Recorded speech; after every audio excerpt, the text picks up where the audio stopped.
The MLB Gambling Podcast on the Sports Game Podcast Network is brought to you by Rockford Fantasy. They bring offer to customers, play just $5, $50 bonus funds. Use promo code MLB SGPN. And welcome everybody to the MLB Gambling Podcast here on the Sports Game Podcast Network. It is currently Sunday afternoon, December 21st, around 5 p.m. Eastern. I'm your host, Scott Reichel, once again joined by Lonte Smith. Together, we're going to break down the games for Monday. I have good news and bad news. The good news is we're in the final week of the regular season, so there are a bunch of games that should matter down the stretch, at least for some competitive races. The bad news is Monday's not one of them, because we have 3 games, and none of them really matter too much, but once again, we have a pretty fun week prepared for all of you with the final week of the regular season. But I'm joined by Lonte. Lonte, how's it going with you? What's up? Nothing much, man. Good action everywhere. WNBA, MLB, NFL, college. Like, it's just nonstop. So Indiana fever. Not right. messing around. Good for the fever. Right. After Asia got the MVP. So yeah, man, that's troubling for them. But yeah, man, I'm looking forward to the division races coming down, wildcard races coming down to the wire. Gonna be a good week. Yeah, and even though the Fever scored 89 points, shout out to Lexi Hull, who only scored 6. I had her under 8.5 as my lock on the podcast, so that worked out well for me. But either way, point is we have a lot of crazy football action going on, bunch of defenses and special team touchdowns, but either way, we're here to talk about baseball. Now, since we only have 3 games to talk about, and we have to find a way to drag this episode to about 30, 40 minutes, we're going to talk about some of the division races, some of the wild card stuff, and talk about who we think is going to get in. Mainly a refresher on where the standings currently lie, and then we'll go from there. So before we get into any of that, though, a reminder, they can also check out all the picks and podcasts for SGPN on the app. We have an app on the App Store, so make sure to check it out. Free to download. Go to the SGPN app for all of your free picks and podcasts and props. And once again, don't forget to subscribe to the MLB Gambling Podcast. Anyway, so starting off with the actual updates for the games today. We'll start there. Yankees won and Toronto won. So Toronto right now is currently 2 ahead with the tie break. So 2 ahead, but the Yankees have a much easier schedule over the last week. So I'll mention that in a second. But Toronto and the Yankees won. The Mets lost again. Shout out to Jacob Young, who played hacky sack with a baseball and got a nice catch. My boy Lyle, though, destroyed his knee. Damn shame. A very fun player. Had the inside the park home run in extras earlier in the series. He got injured, which kind of sucks. But either way, Nationals did manage to win the last 2 games of that series. Reds ended up winning today against the Cubs. And the Diamondbacks are up 6-0. Right now, the Reds are tied with the Mets with the tiebreak advantage. So the Mets right now are out of the playoff picture. That is some updates there. Besides that, Dodgers are basically coasting to the division. The Giants are dead. And I don't have anything else to really add. But the main teams that needed to win mostly did, except Detroit, who can't win a damn game. However, Cleveland did lose. They were up 2-0, did lose to the Twins 6-2. So the Guardians are still 1 game back. And we know the Guardians were tied with the Astros for the final wildcard spot. Now Houston's technically half a game ahead. They play later on today. So Lonte, I'll ask you from the actual action today or from the weekend, anything jump off the page to you? I mean, Houston just still struggling. I know we talked about they're getting their asses kicked. I mean, they were. I thought that. Well, I didn't bet it that way, but I thought that I had a hunch that, that Houston would play well, but they got like dominated. I mean, from start to finish, I think they scored. I think they allowed like 2 earned early, and then it was just all downhill from there. And they still had Fromber in when the game was. I mean, it's never really over in baseball, but it's just like he doesn't have it. Like, just take him out. Like, I get it, but like he just didn't have it. So credit to Seattle for that. I mean, Cleveland, the doubleheader, they split the doubleheader and then they lose today. So that's, kind of whatever. But I think the biggest story is just the Mets just not being able to take advantage of Washington. And I think we both thought that that the Mets would put it on Washington, and that wasn't the case. I mean, they had McLean going Friday. Like, I thought that was a slam dunk win.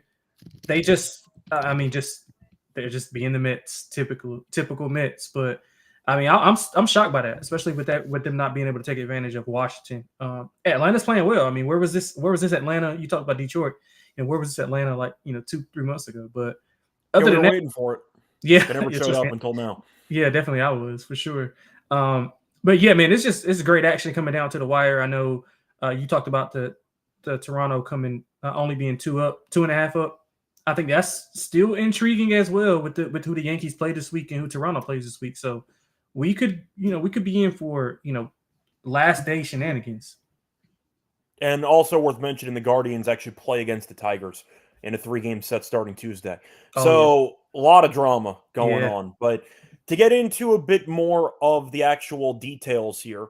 So I said before, Toronto's 2 games up on the Yankees. So both teams did manage to win on Sunday.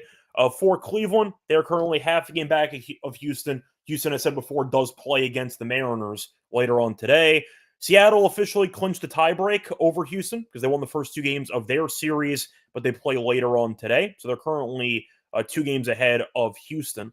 Besides that, the Rangers are 5 back. Royals are 6.5 back. They're all dead. So basically, you have the Guardians, the Astros, the Red Sox, and the Yankees, each competing for 3 spots, and we have 4 teams. Yankees, though, are 3 games ahead of the Astros. So the Yankees, knock on wood, should at least get a wild card spot. I'm going to chalk them up in pencil, not officially pen, for a spot. Boston is currently a game and a half ahead of Cleveland. Boston had a pretty rough start to their series against Tampa. Then they turned it around, and they play later on today, but the offense woke up again. So I'll ask you, starting off with the wild card race in the AL, because we're going to go through all of them. Who do you think is the team that misses out of the 4 that I mentioned? The Yankees, the Red Sox, the Astros, in theory, Seattle, but I'm not going to mention Seattle. You also have Detroit in there. So you have a bunch of teams that might flip-flop, but out of all the teams, Yankees, Red Sox, Astros, Guardians, Mariners, and Tigers, which teams do you think miss the postseason entirely? If I had to rank them, I would go Detroit first. Of who's going to miss? Then, Detroit. I think Detroit will likely miss. Yeah, because I'm making sure you're going power rankings of who's most likely to miss to least likely. Yeah. Most likely to miss. My top 2 would be Detroit and then Boston. The inconsistencies of both teams. I think that Atlanta's pretty much dead team walking, and Detroit showed nothing. They showed nothing this weekend, nothing at all. They got dominated now, and this was at home. So I think that's kind of concerning. And then leading up to that, we talked about how they've been struggling overall. I mean, with Skubal even on the mound, they couldn't even get a win. And that's their pretty much ace in the hole of where, okay, cool. We know if we're struggling, we can go to Skubal. He'll get us a win. And that didn't even work. And I flipped that to the offense being inconsistent, similar to what Boston's going through. I mean, Crochet did not pitch well Friday at all. Or was it? Yeah, Friday. He didn't pitch well Friday at all. And he's been struggling going into that game. So I'm worried about that. The inconsistencies offensively, I'm kind of worried about them as well. I mean, Cleveland's playing. I mean, you got to, this time of the year, Cleveland, hot team. They're playing well. They got a series with Detroit. Is that in Detroit? Let me check that. I think that's in Cleveland, if I'm not mistaken. I think it's in Cleveland, but I just want to confirm I think it is in Cleveland. It is in Cleveland. Yeah, so I mean, and I'm assuming they're going to probably throw. I think Skubal will go Wednesday, maybe Tuesday, Wednesday. So they can get. By the way, sorry to interrupt. Just a quick update. Cleveland does lead the season series 6-4. Now, it might not matter just based on the actual game differential, etc. Where the winner of the series might end up winning the division anyway. But for tiebreaker purposes, Cleveland ends up winning one more game. They clinch the season series. Right. I mean, that's big right there. So I think Detroit, that's another feather in the cap for Detroit missing. I mean, and I just don't trust the pitching staff of Detroit outside of Skubal. And I trust Cleveland to muster up enough things to get to that bullpen and get things done. So if I had to power rank my top 2, it would be Detroit first and then Boston second. So are you saying that, in other words, you trust the other teams, or you just distrust those 2 teams more than the others?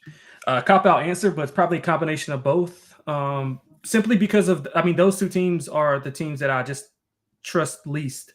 In other words, we don't trust anybody in this damn league. Yeah, basically. That's why I'm asking. But yeah, basically. But these are the two least trusted. I guess would be the answer to the question. Also, is it a red flag if you start somebody in the last week or two of the regular season and you DFA him? Because that's what happened to Charlie Right, Morton. yeah. It's probably not a good sign Yeah. when you're starting him and then you immediately all. get rid of him after the start. That's pretty rough. But either way, I think I agree with you about Detroit. I'm going to disagree about Boston. I like Boston a lot more than Houston. I've gone on record in the past kind of flip-flopping on Houston, where I thought Seattle, just with the lack of experience, would potentially fall apart, like they always do. They have not. They've been very good. I know Wu got injured. Well, he's not going on the IL, but he got injured, and we know that they were able to win the first 2 games of the series. I've been critical of Houston for the last couple of weeks because I don't think their offense is any good, and their pitching's not great either. I know they have Brown. Valdez has been kind of a mess. Arrigetti's out for the year, basically. He's been injured all season. What do they have? Like, Houston was relying on Jordan to come back. He did. He got injured again. He's out indefinitely. You traded for Correa, who, to be honest, I don't think is really worth much. I know that he gave them an initial spark once they traded for him. Altuve's been banged up too. He hasn't been really that great recently. I know Pena had the grand slam yesterday. They lost anyway. Shout out to Victor Robles for the diving catch. But I think Houston's got to be in my top 2 teams that I think are going to miss. What does Houston have? They don't have anything right now going. Yeah, I don't disagree. Yeah, I don't disagree. And then I didn't mean to cut you off, but I mean, their superpower has been they've been able to win at home. I mean, that just hasn't been the case this year. Typical this weekend, they get dominated at home. They're not just losing games; they're getting dominated at home by a division foe. Like, so, I could kind of Houston would be my third. My thing is I trust Houston more in certain spots than I would Boston, if that makes sense. The truth is, based on how these teams are constructed right now, at least Boston can hit. Boston still has Chapman, who's been an amazing closer all season. Their lineup's been good. Story's been healthy for most of the season, which is shocking. Even without Roman Anthony, they've kind of woken up a bit more offensively recently. Yoshida came back. We know that they have a lot of weapons there in the lineup. Houston doesn't scare me at all. I really don't think Houston's that good. And that's why, despite the reputation that Houston has, it feels like we've, of course, passed that era, and we're now on to the post-dynasty era of Houston. I think Houston's on that list for me, too. I'd agree about Detroit. Detroit's on the verge of something historic, and I would not pick them at all right now. But if you're asking which teams I don't trust, I got to mention Houston at number 2. Because in addition to struggling, it's not fluky to me. Watching them play, I'm really unimpressed by the Astros. So that's my second team there. I'll ask you, though, quickly. I know we got some games to get through for the divisions. Right now, for the division odds that we have available, Blue Jays minus 1,200, Yankees plus 730. To be honest, 730 is not bad when you look at 6 games against the White Sox. You have the White Sox and really the Orioles. And the Blue Jays have the Red Sox and the Rays. That's not that easy for Toronto. 730 is kind of interesting for the Yankees. For the other divisions, though, you have Detroit at minus 160. You have Cleveland around plus 130. And Seattle's minus 3,000. Houston's 11-1. Houston's not winning that division, I don't think. I think that ship has sailed. We'll see if they win the game tonight. If not, it is over. But I think that Houston is, in my opinion, dead for the division.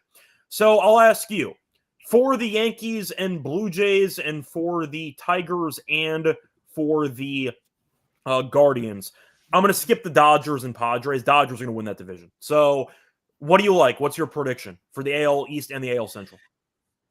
Yeah, I like Yankees to come back and win with those two different schedules, and the way that Yankees offense is peaking. I thought that the pitching has got a lot better. Bullpen's been a little bit shaky at times, but when those pitchers are going, 6 innings, it kind of puts the bullpen in a little bit of a better situation. So I like that. And Toronto, they're missing Bichette, who's out indefinitely. I think you tipped me off to that. I didn't even know that he was out indefinitely. And they've been, they've been like just basically like 500-ish. They haven't been too good. They haven't been too bad. So it's just right there in the middle. I love how the Yankees are winning games. They just, won in extras, 6 runs in that 10th inning. So I like the way that they're trending plus the schedule.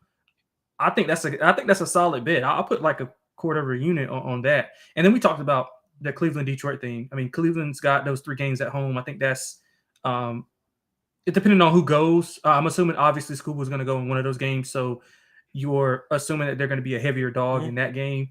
So you might just want to wait and then bet Cleveland in that specific game and then just roll that over versus betting them to win the division, because I think you probably get a better price on that. So, yeah, I mean, I think that's 730 or 740, whatever it was. I think that's a good bet. I think that's a good bet. Yeah, I think it is too. DraftKings, by the way, is 5-1. FanDuel does have 730. So shop around. You can find different prices available for you. In fact, five is probably the fair. 5 is. I don't know if we're moving lines or not, but the Yankees live just moved to plus 490. So maybe we moved it. I don't know. I guess we'll pat ourselves on the back, but I swear it was 730 literally about 30 seconds ago. So we'll see. But I do think the Yankees are live with that schedule. And Boston's still playing for something. So it's not like the Red Sox are going to roll over for Toronto. That's a very important series. I agree. Tampa is likely to throw Rasmussen. I mean, he went 3 innings last start, though. I don't know if that matters. Yeah, that's fair. Yeah, I like Rasmussen, but I don't know if that matters. Yeah, Tampa's still fight. They'll fight anyway. But the point is, the Red Sox and Toronto series is very important for both teams. So for sure. Is that in Boston? Let me actually check that. If that's in Boston, that's even better. That is at home. It's in Toronto. Okay. So there we go. All right. Anyway, anything else you want to talk about, or should we just move on into the games? We have 3 games, so we tried to stall as long as possible, but no, that's cool. Also, before I forget, quick shout out to Mike Trout, 400 home runs. Shout out to Mike Trout. Anyway, before we get into any of the games, the 3 games on this loaded Monday card. Reminder, they're brought to you by our sponsor, MLB, using to bet on football, baseball, every sport you can think of. They have a prop builder, second to none. Their motto is simple: bet on anything, anywhere, anytime. You can use crypto for deposits and payouts when you sign up for your new account. Use the code SGPN for 100%. Bet back bonus $500 for customers. MLB promo code SGPN. We're also brought to you by Novig, so check out America's #1 sports futures market. It's instant exchange. You'll get some great prices. Available in 35 plus states. Download the Novig app at $5, and you'll get $50 if you use the promo code SGPN. Get on the action with Novig. Promo code SGPN. Welcome back, everyone, to the MLB Gambling Podcast. Finish going through our thoughts for the final week of the season with some predictions for divisions, etc. Time to move on into the actual games here for Monday. Now, one more thing, Scott, before you go. So, what do you think? Let me ask you, what do you think about the Mets and Reds? I was going to talk about that. I think I'll go Cincinnati. You know what? Like, I don't trust. If it was any other team other than Cincinnati, I would. But it's just like I think I'll do it. You know what? You said any other team. Them and the Mets are the same team. If it was basically. any team besides the Mets, I would take them. But Soto's having a career I feel the season. same about the opposite. He's most home runs he's ever had. You spend so much money. You lose 2 games to the Nationals. An inside the park home run in the extra innings.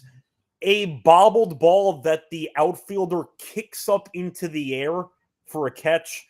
Then Young robs a home run in the 9th inning. The Mets might just be cursed. Like, they might just be cursed. You know what? Give me Tito to find a way somehow to bring this team to a playoff spot. I'll go Cincinnati. Thank you for bringing it up, though. I forgot about the wild card race there. The Mets should get in, but you know what? It's very on brand if they miss. That's all I'll say. Who do they play? Who do each team play to finish out the series? So the Mets. I should have had that up. The Mets play at Chicago. I don't know if Chicago's playing. Wait, for which anything, the Cubs? but they play at Chicago and then at Miami. So they're done at Citi Field. So that's something. That's interesting. And then for the, just pulling it up. Miami the Reds, they play at home against They play at home against Pittsburgh, and they play at Milwaukee. And Milwaukee might have nothing. Milwaukee's still playing for nothing. Yeah. So yeah, it's a really good spot for Cincinnati. It's a really good spot. I'm gonna bet see what happens. Yeah, I'm gonna bet the Reds. Yeah, there you go. I didn't see any odds on it. That's why I didn't mention it. Anyway, time to move on to the games. We have one game that matters for one team. 5 of the 6 teams are playing for nothing, basically, because the Giants, I think, are basically dead. I think it's a fair statement at this point. So, going on to the first game, you have the Nationals taking on the Braves. You have Parker taking on Sale in a battle of lefties. A minus 255 for the Braves. You have plus 205 for the Nationals. And for the run line, Braves -1.5, -115. Nationals +1.5, -105. The over-under is at 7 or 7.5. Both teams played spoiler over the weekend. Now they play each other, so nobody cares. But Sale's amazing. Parker's not. I'll go Braves -1.5. So I think it's a good price of -115. I don't know if it matters either way, but I think Sale is light years better than Parker, obviously. Yeah. Good enough for me. Give me Chris Sale. Yeah, I like the 1.5 as well. Team total over for Atlanta. Just to read off, Sale's 9 Ks in 4 straight. He's got a 1.75 ERA since returning from that rib injury. I think it was his ribs that caused him to sit out. Yeah. These teams just faced off. I mean, he threw 8 scoreless at Washington in his last start versus Parker, who's now like into relief role. I think he's got a 7.19 ERA second half of the year. Just pitched again. Like I said, 6 earned on 10 hits versus Atlanta last week. 7 home runs in his last 6. I think Atlanta's hot. I mean, obviously, it pretty much doesn't matter now, but I'll just keep riding the hot hand until the season ends. So I'll take the Atlanta -1.5. Love their team total over. Yeah, I like the team total too, but I'd just back Sale instead. Just give me the Braves -1.5 for this one. Moving on to the next game, you have the Brewers taking on the Padres. The game matters to San Diego. That's the only team that cares about anything for this, because for the actual wild card standings, the Padres are 5 games clear. They're 6.5. They're 5 games clear of the Mets and the Reds, so they're going to get in. They have not clinched yet, so technically they're playing for something. I mean, it'd be an all-timer if they didn't get in, but still. Moving on to the actual game, though, you have the matchup between, pulling up the pitchers here. You have Peralta against Pivetta. Good pitching matchup.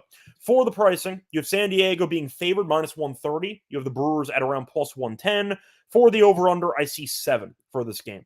So Peralta's got 17 wins. He's been very good. Both pitchers have ERAs in the 2s, so it's been a very good season for Pivetta and for Peralta. I mean, Milwaukee's going for 100 wins. Besides that, does it matter? They're 3 games ahead of Philly, so they have not clinched home field throughout. I'm assuming they're going to, but they have not done so yet, and they are 5 games ahead of Toronto. So Milwaukee wants that 1 seed. San Diego wants to clinch a playoff spot. In theory, the division's still alive. It's not going to happen, but still. I'll ask you for this one because I think Milwaukee +110 is kind of appealing. Since they're playing for home field throughout, I don't trust San Diego. I thought that against the White Sox over the weekend, they were kind of up and down. Milwaukee didn't really care about St. Louis either, but I'll go Milwaukee. I think they're the better team. I think plus money's appealing, and Peralta's been very good. So give me the Brewers +110. Yeah, I like the Brewers as well. I came into the game wanting to bet San Diego, but then I was thinking about some of the similar situations about the 100 wins, home field advantage, etc. And then I was looking at Pavetta's numbers as of late. His hit rate's been sky high. He has been dominant at home, but he's had some home run issues. He's allowed a home run in 5 of his last 6. Milwaukee, I think they're enticing as a dog here. I like over. I think 7 is short. I mean, I get it that Freddie's been good, but I mean, both of these teams can get to 3 runs pretty easily, I think, regardless. I mean, Freddie can go fine and still give up 3 runs. Pavetta's been sky-high hit rate. I think he'll give up 3 or 4. I like over. If I had to play it, I would play Milwaukee, though, but I like the over a lot. Yeah, I think that for this game, I was going to take whoever the dog was. And the fact is, Milwaukee being a dog is pretty appealing to me. San Diego, I get they're at home. They should win. They should have won a lot of games this season. They ended up losing. So that doesn't really cut it for me. Give me Milwaukee at plus money for this one. Moving on to the last game, Cardinals against the Giants. The Giants were competing for something about 2-3 weeks ago. Then classic Giants fashion, they fell apart. So the game doesn't really matter for either side. For this game, though, you're looking at McGreevy against Verlander. Verlander 3-10.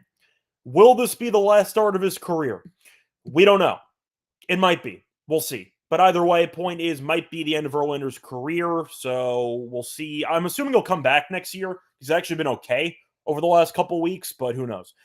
For this one, though, he said he was. He said he was coming back. He said he was going to. I assume worst case scenario, one bad team will give him a contract, and we'll go from there.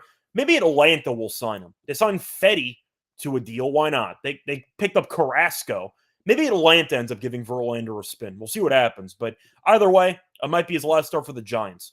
For the pricing, Giants are minus 145. You have the Cardinals at plus 128. For the over-under in this game, I see 7.5. So the Giants really did nothing against the Dodgers all weekend.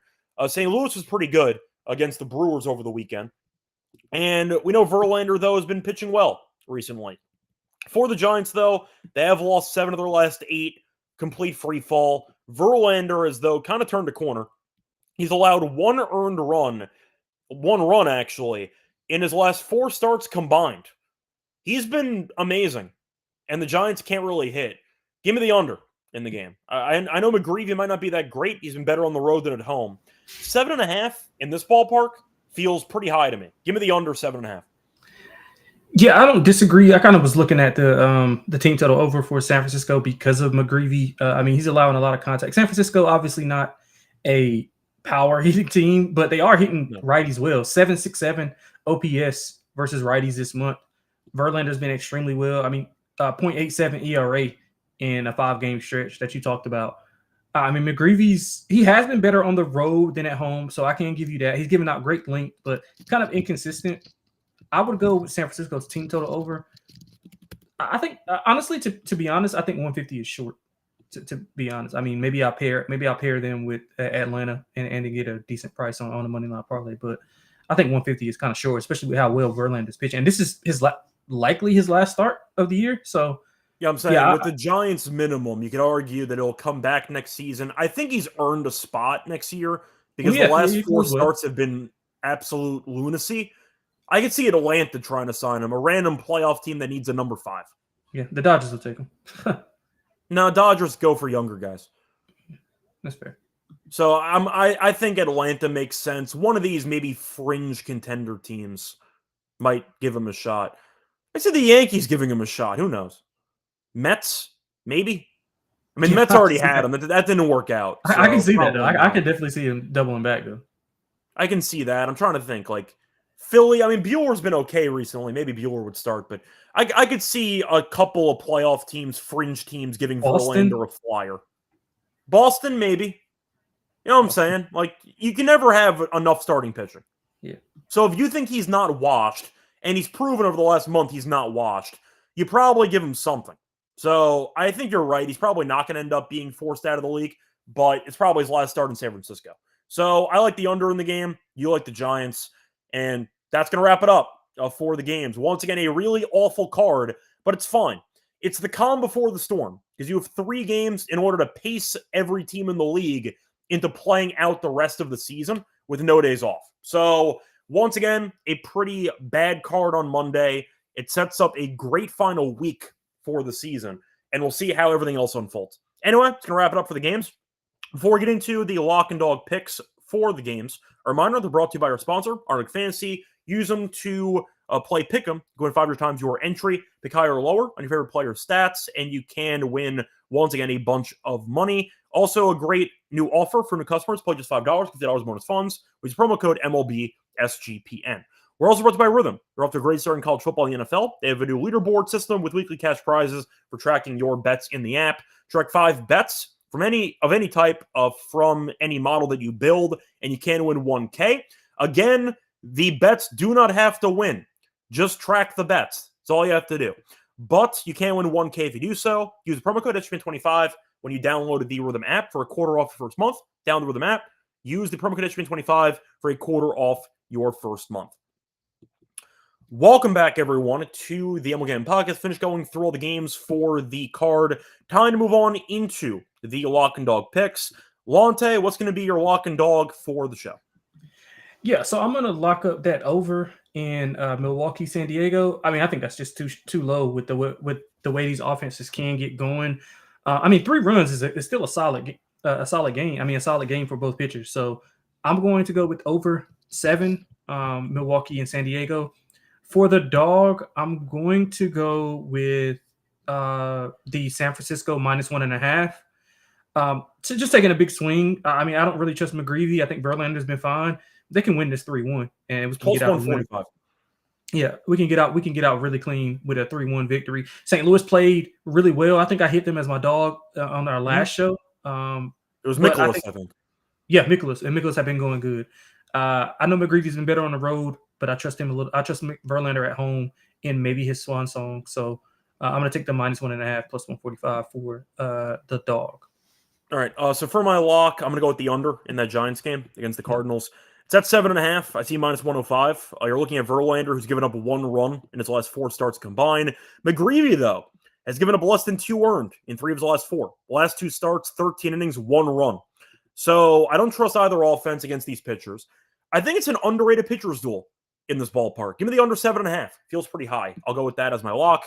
For my dog, Atlanta, unfortunately, is laying 115, so I'm not going to go with the 2.5. Give me Milwaukee, a plus 110. I think Milwaukee's still playing for something. You could argue not as much as San Diego is. San Diego's 5 up in the wild card race. They're fine. Like, they're going to make it in. Who cares? Milwaukee, though, wants that 1 seed, and they were only 3 games up of Philly. It would be 3.5, assuming Philly doesn't come back because they're down 6-0 right now. But still, you want to wrap it up, maybe take a nap, and then maybe let the Reds make the playoffs. Who knows? But the point is Milwaukee, I think, is going to try. And I think that looking at Peralta, who's been great all season against Pivetta, very fun pitcher matchup. I don't think 130 is a justified price on San Diego. I'll go Milwaukee plus 110 as my dog. So, looking at the home run plays, once again, not many options at all. Lonte, what's going to be your home run choice for this 3-game slate?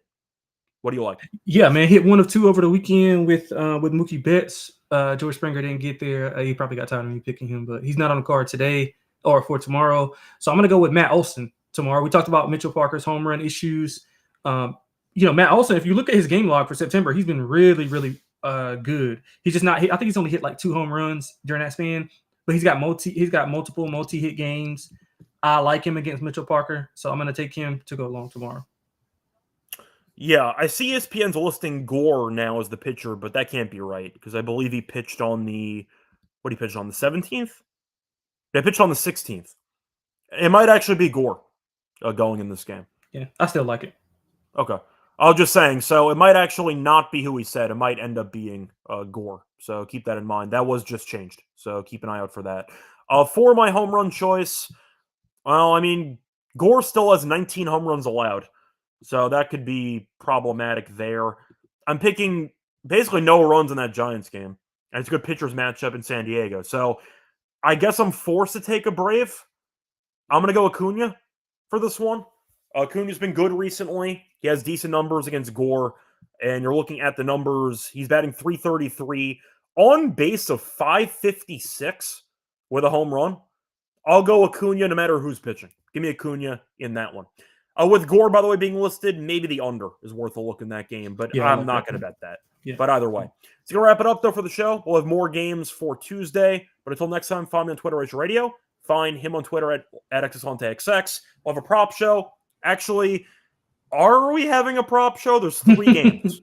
I got to reach out to Adam and find out, but either way. Adam will find something, trust me. I'm sure we will, but the point is there's 3 games. So maybe we'll punt it. We'll see what happens. But anyway.